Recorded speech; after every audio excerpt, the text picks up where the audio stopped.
नमस्कार दोस्तों, मैं डॉक्टर श्रीकांत दलाल हूँ।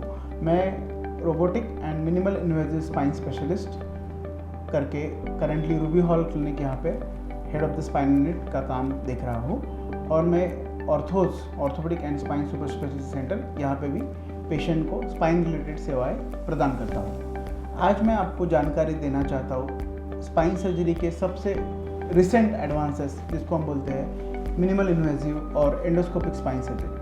इसमें होता क्या है और ये किसको ज़रूरी है?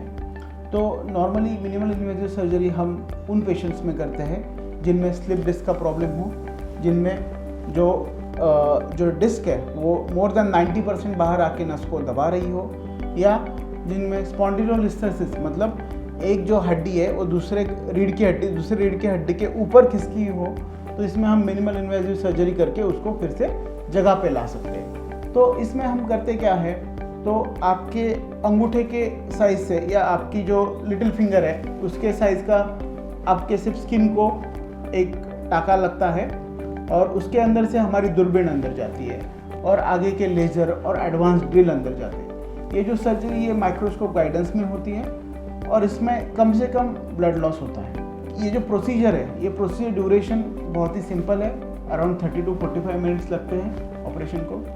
क्योंकि जब हम इसका मेन आप जब कंपेयर करो जो ट्रेडिशनल ओपन सर्जरी है और मिनिमल इन्वेजिव स्पाइन सर्जरी है, तो इसमें क्या डिफरेंस है? तो सबसे इम्पोर्टेंट जो आपका चिरफाड़ होता है, इसमें बिल्कुल भी चिरफाड़ होता नहीं है, इसलिए जो अंदर का टिश्यू डिसेक्शन है वो बिल्कुल भी नहीं होता है। अगर आप कोई भी स्पाइन का आप देखोगे तो साधारणतः आपका रीढ़ का हड्डी ऐसे आगे पेट के साइड में होता है, इसके ऊपर 10 लेयर आते हैं। सबसे ऊपर स्किन होता है, बाद में सॉफ्ट टिश्यूज़ होते हैं, बाद में मसल्स होते हैं, बाद में डीप फेशिया होता है और सबसे आखिरी में आता है ये आपका स्पाइनल कॉर्ड, जिसमें नर्व्स होती हैं। तो ट्रेडिशनल ओपन सर्जरी में इन नर्व्स तक कोई भी स्पाइन सर्जरी का उद्देश्य होता है ये नर्व्स का प्रेशर निकालना, ये नर्व्स का चोकअप निकालना। तो ट्रेडिशनल ओपन सर्जरी में इस नर्व्स तक आने के लिए हमको कम से कम 10 से 12 सेंटीमीटर का इंसिजन लगाना पड़ता है, कम से कम 20 से 25 टाँके लगते हैं।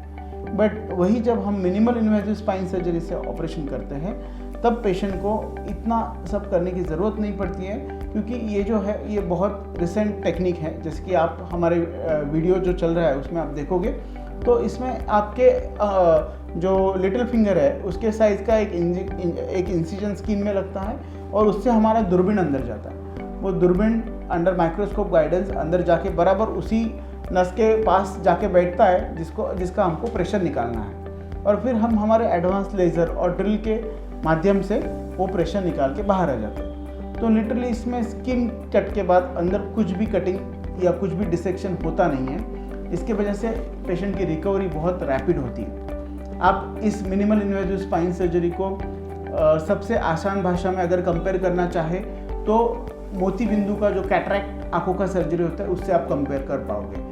उसमें जैसे कि पेशेंट सुबह एडमिट होता है और शाम तक पेशेंट ऑपरेशन होकर घर चला जाता है, उसी पद्धति से हम ये minimal invasive endoscopic spine surgery करते हैं, जिसमें पेशेंट सुबह एडमिट होता है और शाम को घर चला जाता है। It is purely pain free and it is mainly for the youngsters.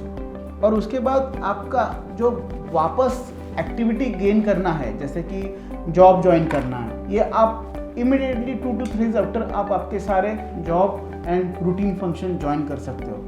तो मेरा आप सब लोगों से ये निवेदन है कि जिस भी किसी को अगर स्पाइन की सर्जरी की ज़रूरत पड़े, उन्होंने minimal invasive endoscopic and robotic spine surgery का ज़रूर विचार करना चाहिए और उसके रिलेटेड जो भी स्पेशलिस्ट आपके आजू बाजू हो उनको ज़रूर कांटेक्ट करना चाहिए। इसलिए आपको अगर मेरी कोई भी सहायता लगे तो नीचे दिए नंबर पे आप हमें कांटेक्ट कीजिए, हम आपके प्रॉब्लम सॉल्व करने में पूरी मदद करेंगे।